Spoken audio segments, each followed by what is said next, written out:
El podcast Hablemos. Hablemos. Andrés Escobar habla un poco de esas historias y casos de éxito con personas que nos inspiran. Así que deja lo que estás haciendo, siéntate y disfruta, porque esto es Hablemos. Bueno, estamos en Nuar Café en Buenos Aires, Argentina, tomándome un café americano y una media luna remojadita, delicioso. Y eso me lo recomendó una amiga que me regaló la vida y que me encanta y me encantó conocer un poco de ella inicialmente, que ahora quiero introducir más en esa vida y en todo lo que hace, porque son muchas cosas hoy. Hoy está haciendo cosas maravillosas por ella y por otras personas y creo que no se ha dado cuenta, ¿cierto? Pero va a caer en cuenta de que sí lo está haciendo. Y me encuentro precisamente, como les digo, desde Buenos Aires hoy, con una artista de la voz, una artista musical, una persona que trabaja el marketing musical muy bien, profesional, con muchos años en la industria musical. Y me encuentro con Guillermina Perrino, que se encuentra aquí en Hablemos desde Buenos Aires, para hablar un poco de ella, de música, de industria, de todo lo que ha hecho y también de esa fortaleza que ha tenido tanto para ayudar a las demás personas y también para ayudarse a ella misma en su carrera musical. Así que, Guille, como yo te digo, de corazón, bienvenida a Hablemos. Hola, wow, con esta introducción ya no sé qué más decirte. Bueno, chao. Gracias. Adiós, gracias a todos. Lo que dijo todo es cierto. Guille, ¿cómo vas? ¿Cómo bien, te sientes? Muy bien, la verdad estoy muy a gusto. Elegimos una cafetería que me encanta, así que estoy muy cómoda. Maravilloso lugar. ¿Qué tal vos en tu experiencia en nuestra casa? Voy a aprovechar de decir todas las Guille. que tolere este micrófono. No, maravilloso. Buenos Aires me ha parecido un lugar espectacular para uno caminar, para uno conocer, para uno estar, tomarse un café, tomarse un vino, comerse una carne. Esto es un sueño hecho realidad y estaba en mi lista de deseos de países latinoamericanos para visitar. Hermoso. Estoy feliz, contento.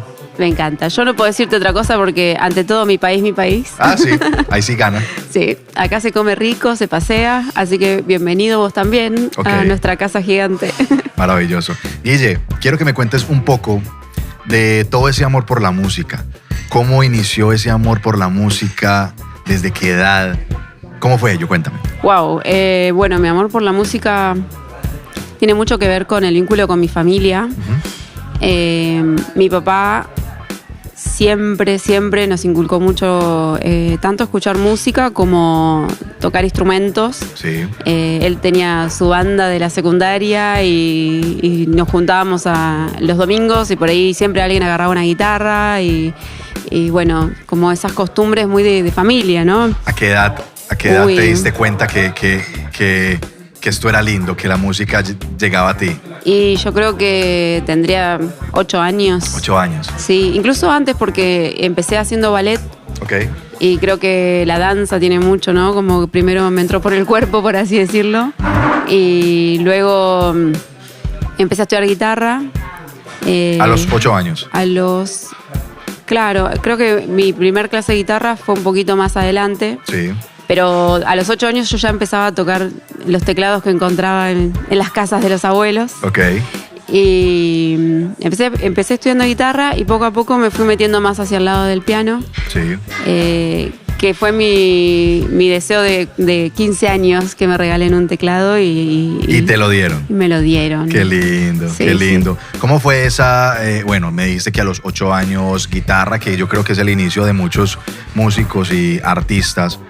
¿Cómo fue eso en el colegio? ¿Cómo fue en la preparatoria? ¿Cómo fue estar introduciéndose en la música, pero también estudiando? ¿Dejaste los cuadernos por la guitarra? No sé, cuéntame. No, yo era muy buena alumna. Ok.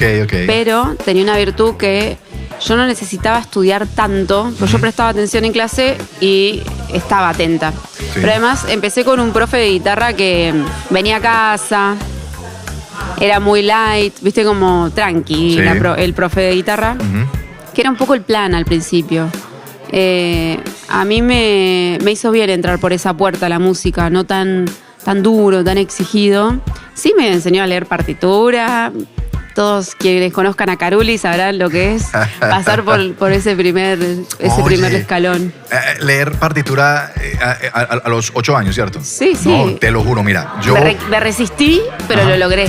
Yo no he podido leer partitura. Bueno, yo estuve en la percusión mucho tiempo. Ay, qué lindo. Bueno, fue otra cosa. Y realmente tocaba era por oído. Perfecto. Yo no eso. sé leer.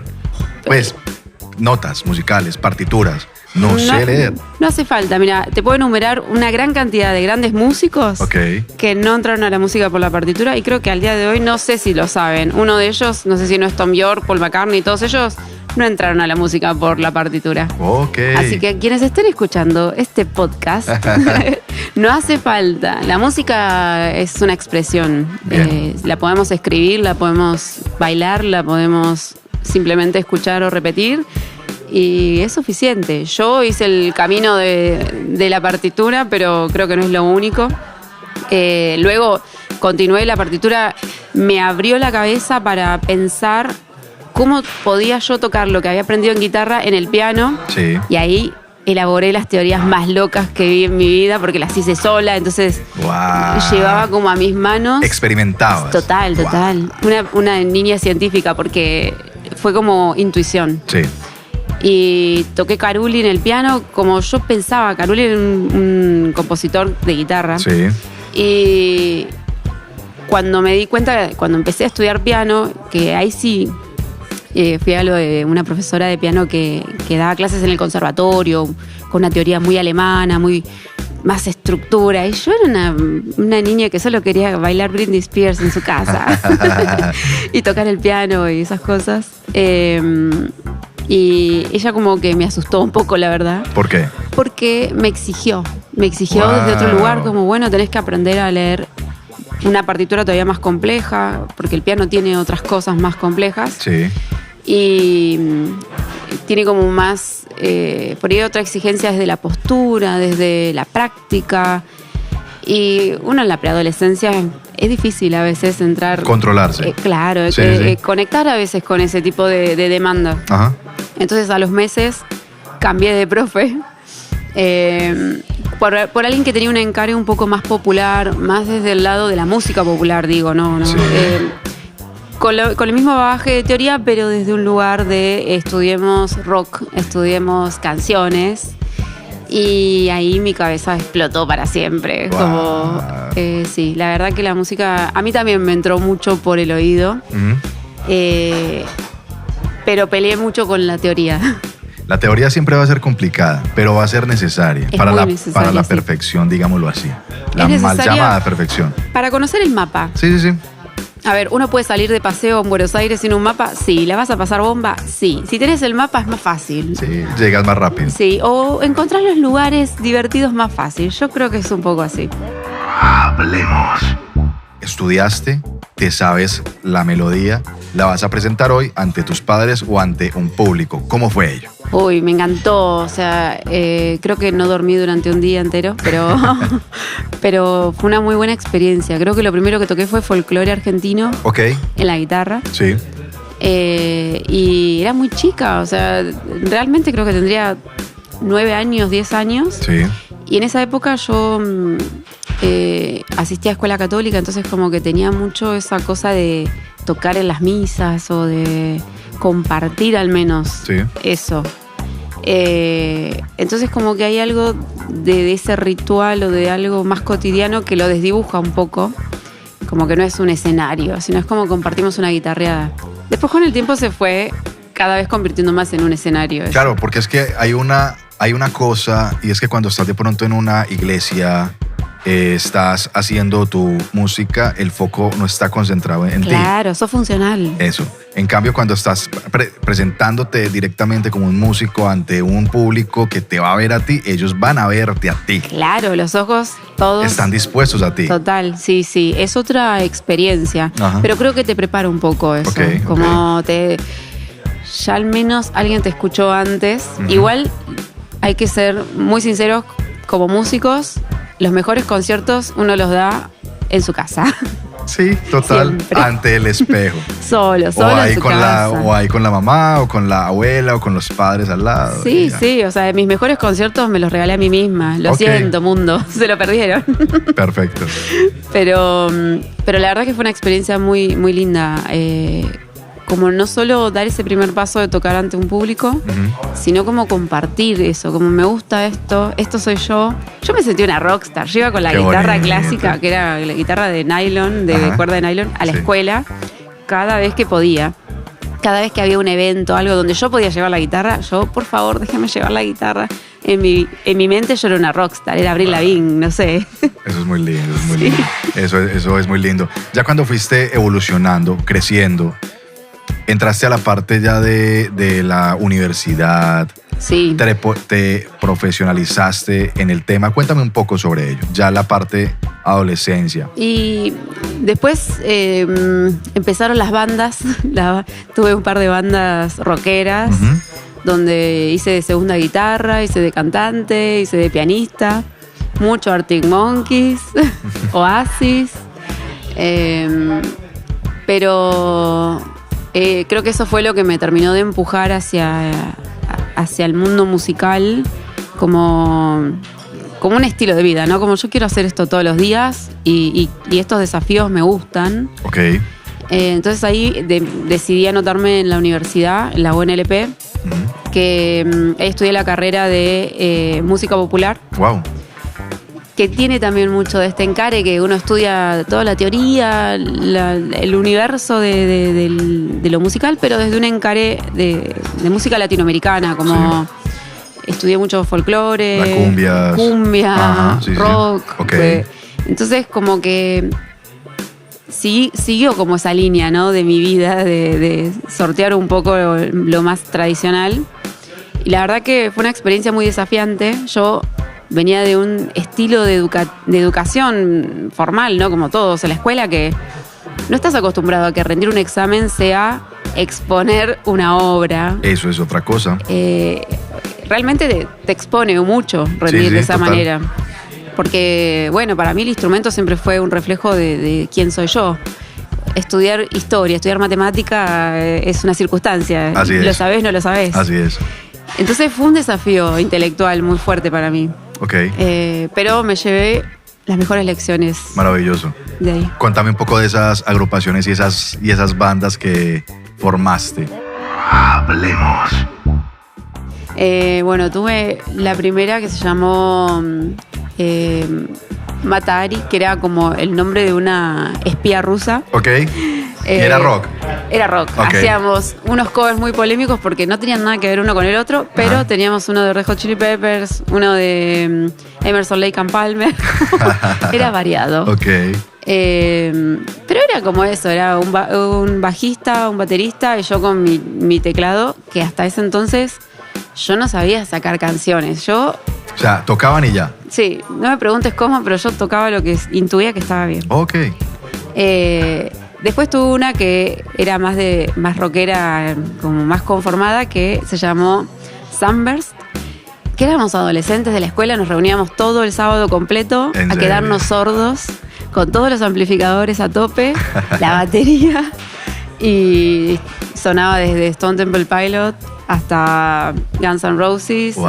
Sí, eso estuvo muy bien. Qué locura. ¿Cuál fue esa última agrupación que tú dijiste? Bueno, voy a empezar a vivir esta música de otra manera, voy a enfocarme en esto. ¿Cuál fue ese último Y lugar donde estuviste? Ese ya me vi como compositora, Ajá. que se llamó Anybody There. Ese fue un dueto que hice con un amigo, que ese proyecto fue lo que me arrastró a la industria musical como Del quién todo. soy yo ahora. Wow. O sea, como me abrió una puerta de Sí. oportunidades y de mostrarme que el límite es el cielo. Qué lindo eso. Porque ese proyecto, imagínense 2013, Sí. 2014, Ujú. donde las plataformas recién estaban empezando a moldear lo que hoy conocemos como la industria de ahora, pero en ese momento era muy nuevo. Sí, total. Y dijimos, hagamos un disco. Yo, la otra mitad de Ni Bodiar se llama Manuel Méndez. Ok. Yo a él no lo conocía en persona, éramos amigos de Twitter. Wow. Y dijimos, hagamos un disco, grabemos a distancia, porque él vivía en Buenos Aires y yo vivía en mi ciudad natal, que es La Plata. Ok. Yo no venía a Buenos Aires, esta vida que yo tengo ahora no existía. Entonces, en ese momento yo tampoco era compositora. No sé cómo se me abrió una puerta en la que por alguna razón empecé a componer y a escribir en inglés. Wow. Más loco todavía. Wow. Buenísimo. Y así hicimos un disco de trip hop que, disculpen la humildad, pero a mí me parece alucinante por todo, o sea, por lo que es el disco, por cómo suena, por lo que dice. El primer hijo de uno. Total. Es maravilloso. Total. Y es el primer experimento mío como manager de mi vida. Ok. No teníamos un peso, Ajá. partido al medio, porque yo no trabajaba, él daba clases de guitarra y hasta ahí.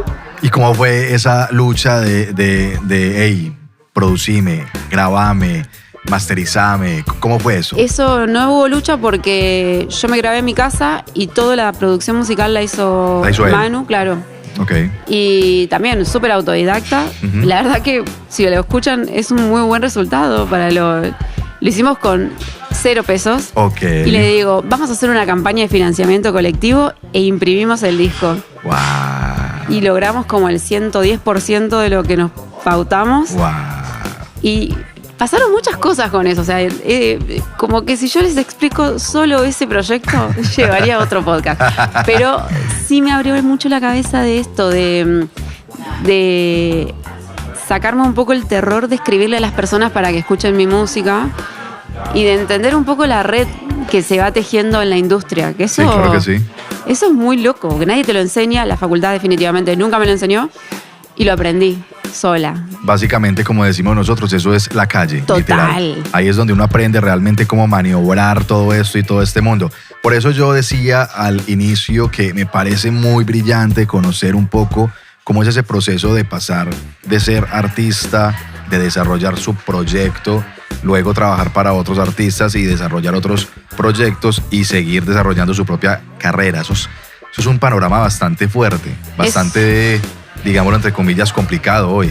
Sí, yo creo que lo más difícil es llegar a estas conclusiones de entrada. Como que yo siento que hay que pasar por la experiencia y animarse. Porque no hay un manual de la industria musical. Así es. No hay una... o sea, me van a retar porque yo creo que sí hay universidades, pero la realidad es que la mejor universidad de la industria musical es la práctica. Es que básicamente las universidades lo que por ejemplo enseña music business y todo eso es teoría. ¿Sí? Exacto, y la teoría, modelos de negocio. Sí, y la teoría va a estar ahí y digamos que es fácil. Pero lo que te va a enseñar a cómo maniobrar, a cómo hacer, lo único es la calle. Total. Juntándose afuera de lo que los otros hacen y bueno, eso es ensayo, error, ensayo, error. Es que hay mucho que tiene que ver con aprender a hablar uno mismo de uno. Sí, que es lo más difícil. Ajá. Para mí fue lo más difícil entender qué era lo que yo quería comunicarle al mundo y qué es lo que estoy vendiendo, porque en definitiva es lo más difícil que tiene un artista, es entender que está vendiéndole algo a la industria del entretenimiento. Y es como, bueno, ¿qué parte tuya es la que estás comunicando ahí? Y me llevó mucho tiempo entender eso. Hablemos. En esta última década lo que se está viendo son las mezclas de música, la experimentación de la música, que los artistas no solo se encasillan en hacer una sola cosa, sino que hacen 1000 cosas.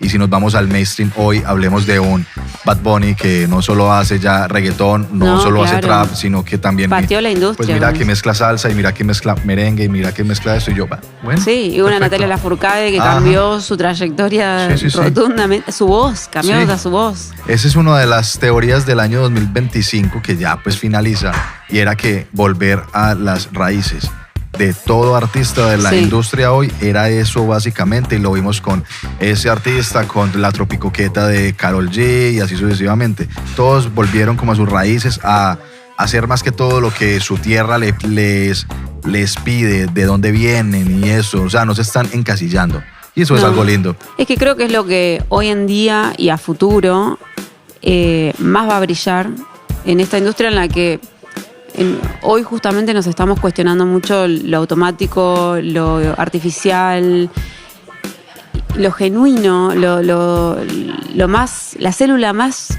propia, ¿no? Como, bueno, descubrir eso es un viaje largo. Por eso entiendo también que es un proceso, que los artistas tienen que también pasar por todo lo otro, ¿no? De, no sé, bueno, catalogate en el camino como lo puedas hacer o como lo sientas, y poco a poco va a decantar solo, Sí. poco a poco vas a llegar a la conclusión. Así Probablemente a una Karol G le debe haber pasado exactamente eso, Sí, que quiso hacer todo ese camino porque lo sintió, porque lo probó, y capaz que después dijo, bueno, me siento mejor acá. así es. Eh, Esas son fórmulas, pero solo de ellos, y son experiencias que cada artista debe vivir, porque realmente no a todos les funciona igual. No, claro que Literal. no. Hablando de eso, precisamente, de que no a todos les funciona igual, y las líneas y las carreras y todo ello, un poco de cuándo llegaste tú a cambiar ese mundo de ser artista, digámoslo, de solo vivir de tu música, a empezar a impermearse un poco de la música de los demás, ¿cierto? ¿Cuándo fue eso? ¿Cómo llegaste allí? Mira, yo creo que siempre me gustó acompañar o pensar en los proyectos musicales de mis amigos y prestarle atención a qué hacían, pero recién en pandemia fue que entendí que yo sabía muchas cosas y que eran valiosas. Sí. Y entonces ahí creé un proyecto que se llama Somos Músiques, ahora resumido porque le cambié el nombre hace poco por cuestiones prácticas, se llama SMX. Lo vi, está en Instagram, ¿cierto? Está en Instagram, @somosmusiques. Perfecto. Ahí Pueden está. seguirlo. Ahí está. Bueno, ese proyecto para mí fue una de mis actividades favoritas de la pandemia, porque vi que faltaba ese espacio. Tenía muchos colegas que de repente se quedaron bastante varados en la soledad de sus casas, y eran artistas que estaban continuamente saliendo a tocar, que daban clases, que tenían un catálogo y no sabían distribuirlo porque no habían hecho la experiencia. Y se me ocurrió crear este espacio para hablar de esto, ¿no? De las complejidades de no solamente hacer música, sino generar un ingreso para poder vivir de esto. Total. Desde un profe hasta un cantante, hasta alguien que simplemente quiere ser parte de la industria y que no necesariamente tiene que ser artista. Y esa fue mi puerta de entrada como lo que soy ahora también, ¿no? Como una especie medio de manager de todo el mundo. Ok. O asesora, en realidad. Psicóloga. Sí, podemos... Muy bien. Sí.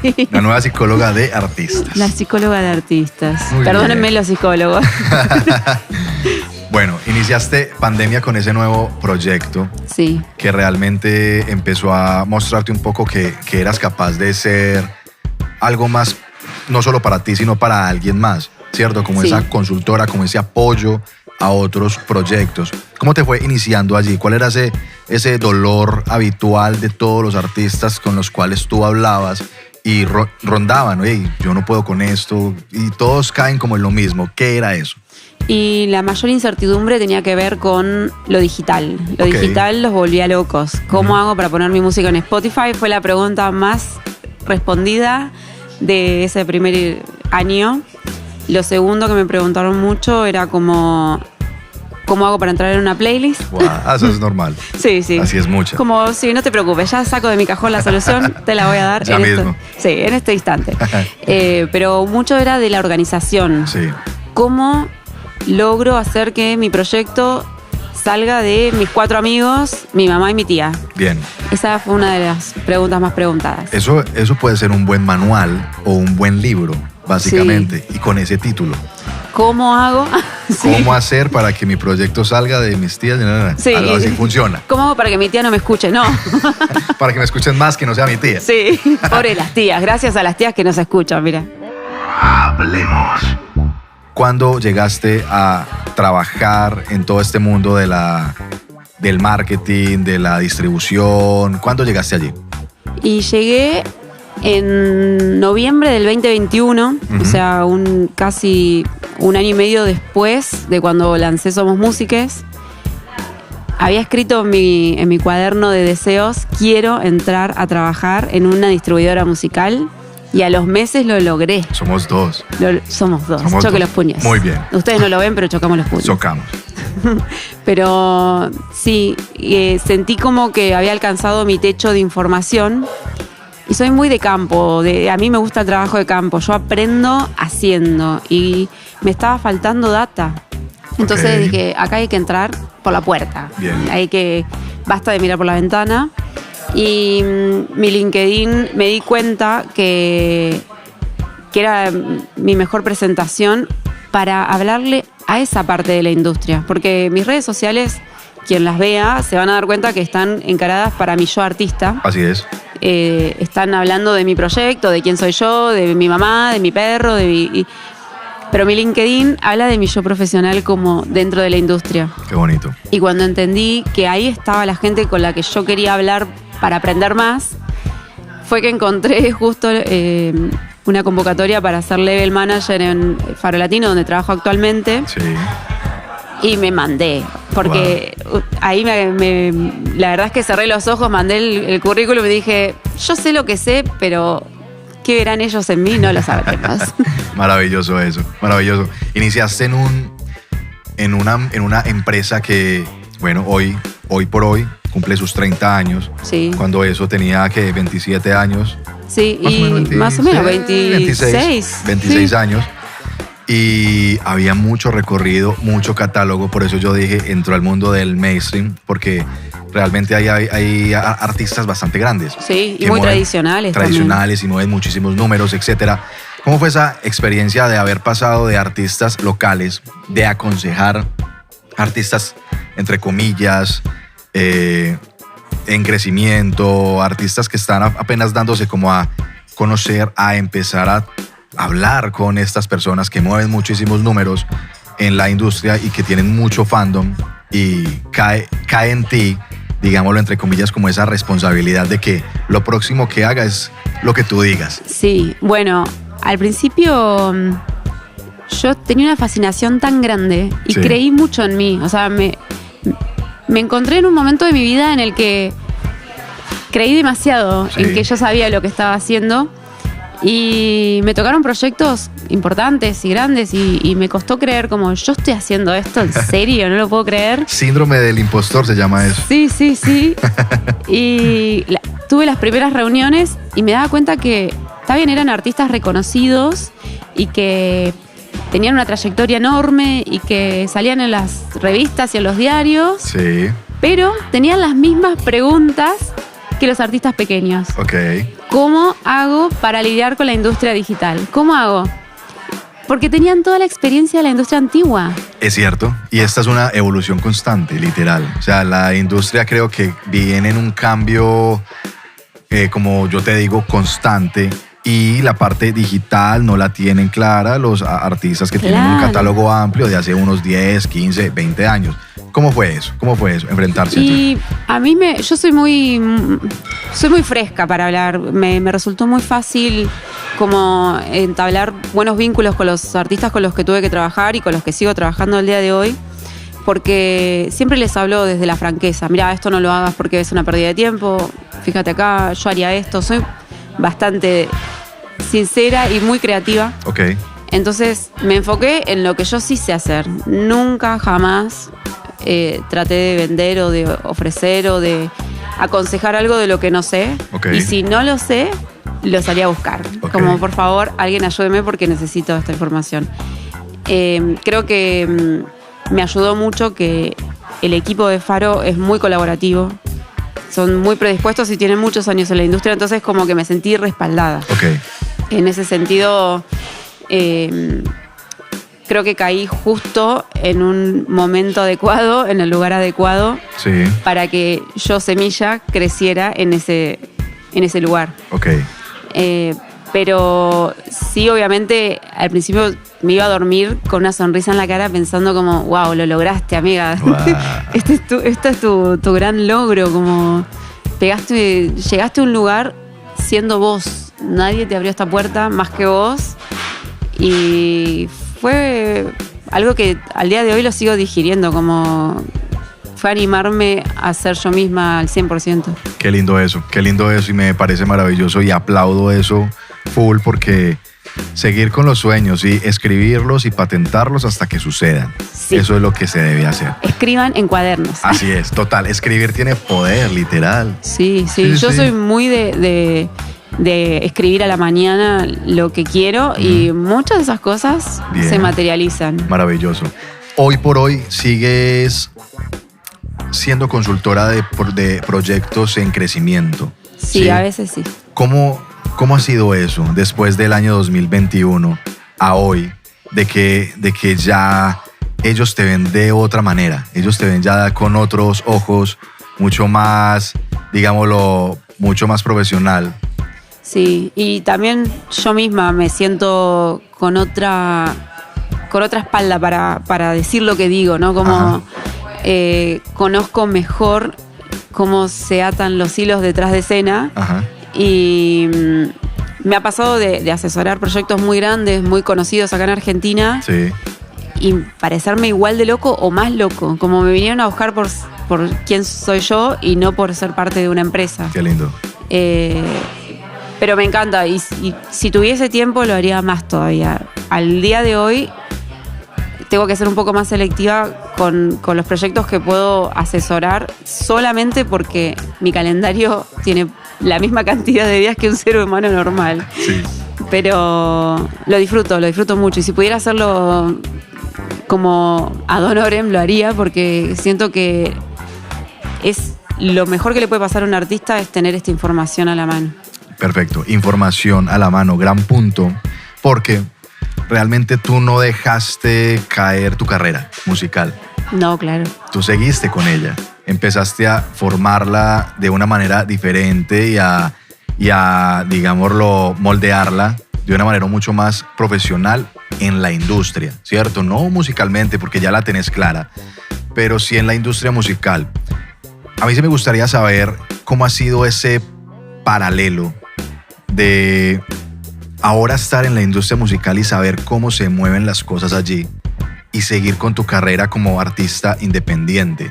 Y miremoslo así también, en un mundo en el cual suena, a ver, hoy por hoy, a nivel global, el pop a nivel global, un Taylor, una Dua Lipa, etc.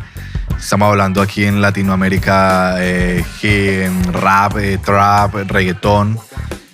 Y digamos que la música instrumental y clásica ha quedado atrás, entre comillas. Entre comillas. Eso es lo que dice la industria hoy, ¿cierto? Pero como dicen por ahí, hay público para todo completamente. Claro.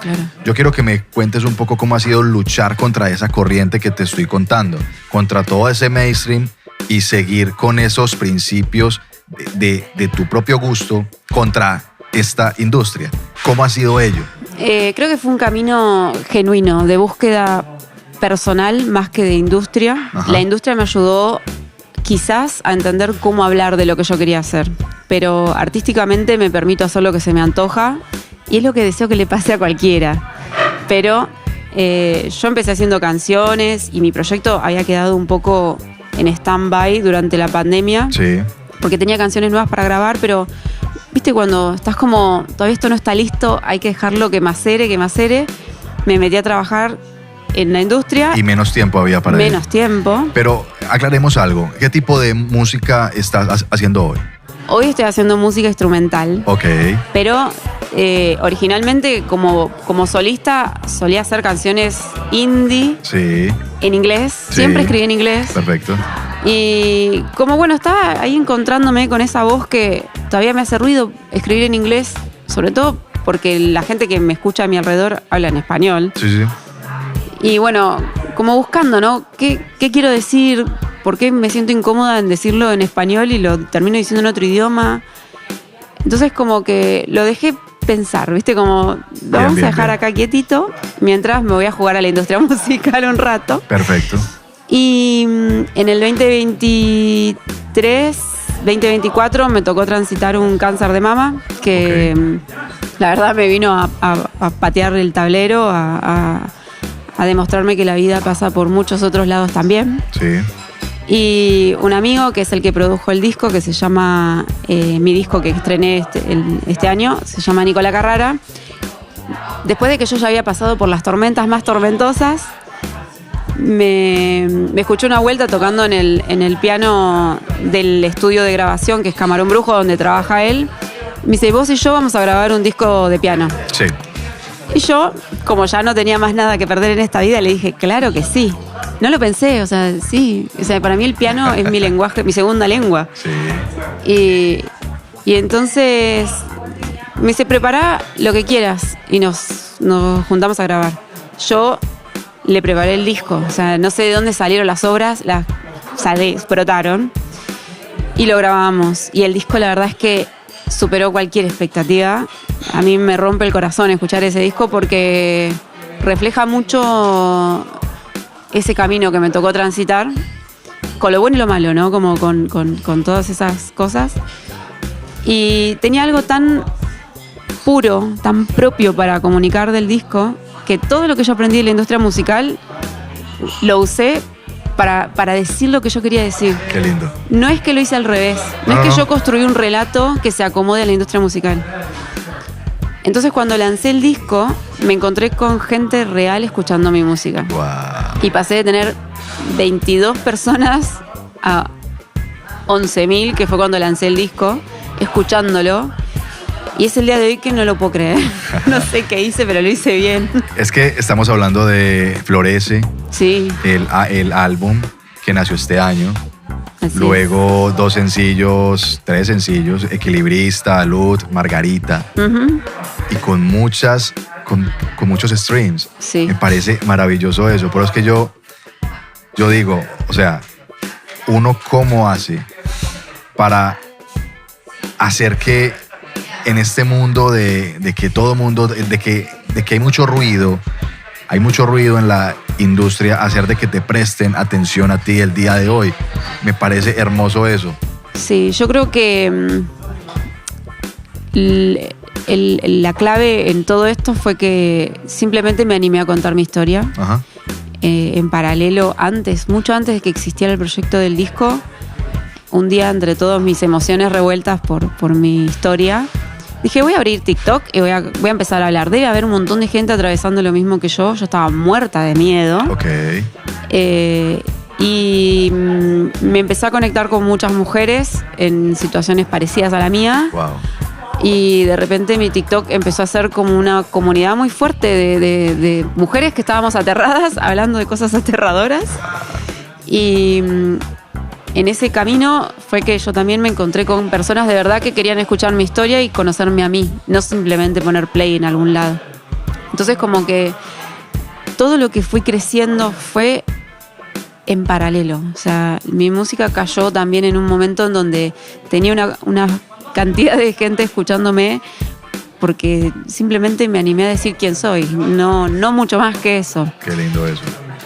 Creo que hoy siempre necesitamos estar rodeados de personas que nos escuchen y que a la vez que digan las palabras que no nos animamos a decir. Que te aporten a ti también. Exacto. Literal. Qué lindo eso, algo inspiracional. Porque yo creo que muchos artistas hoy están ahí, estancados en qué hago, de que realmente hacen lo que les gusta, cantar, tocar algún instrumento, pero no saben realmente si como que tienen que contar con esa validación externa para poderlo hacer, ¿no? Crea en usted mismo y de ahí dele.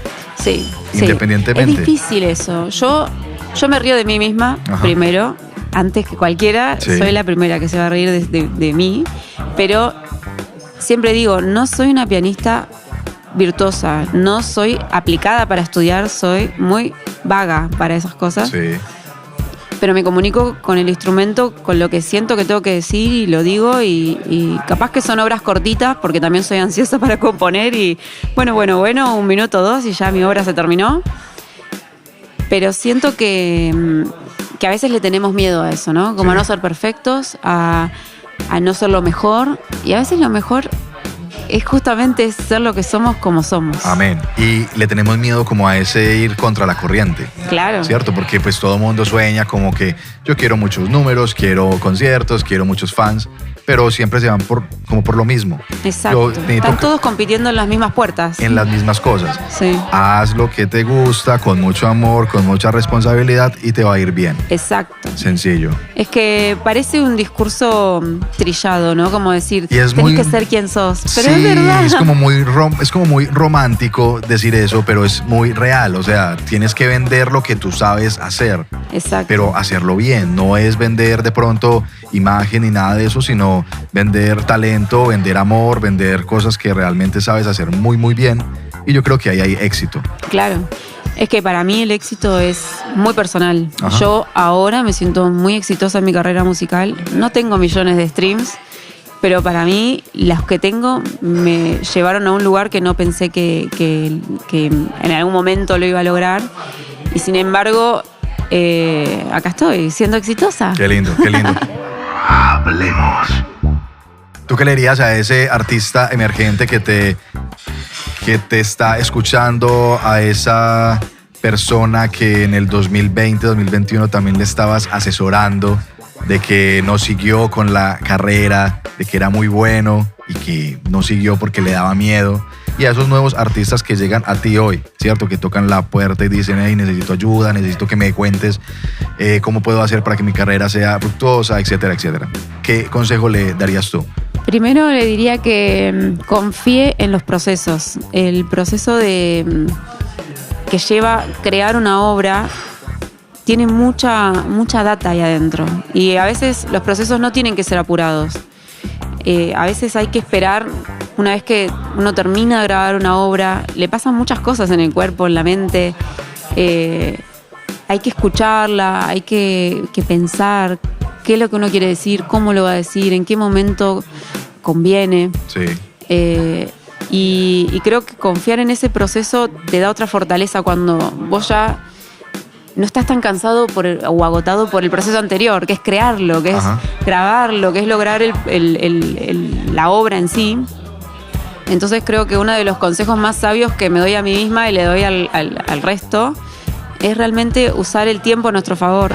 Los artistas independientes no tenemos recursos como para competir en las grandes ligas. Lo que sí podemos tener, porque nadie nos obliga a hacer las cosas rápido, es el tiempo.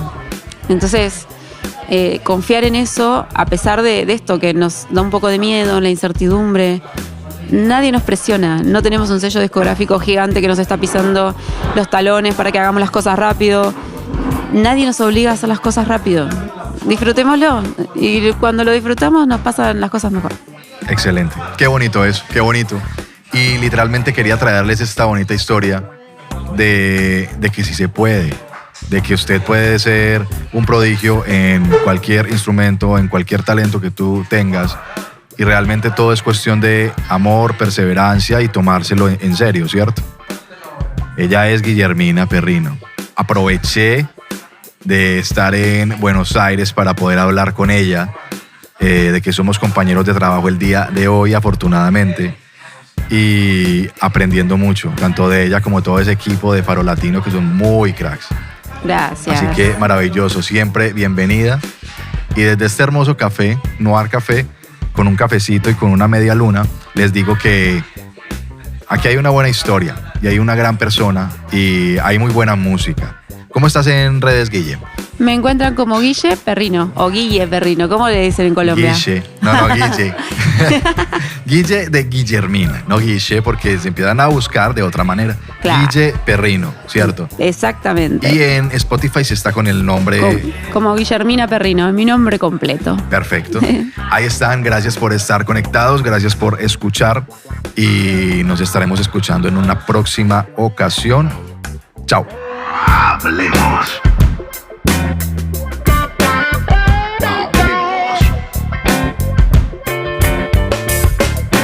Hablemos.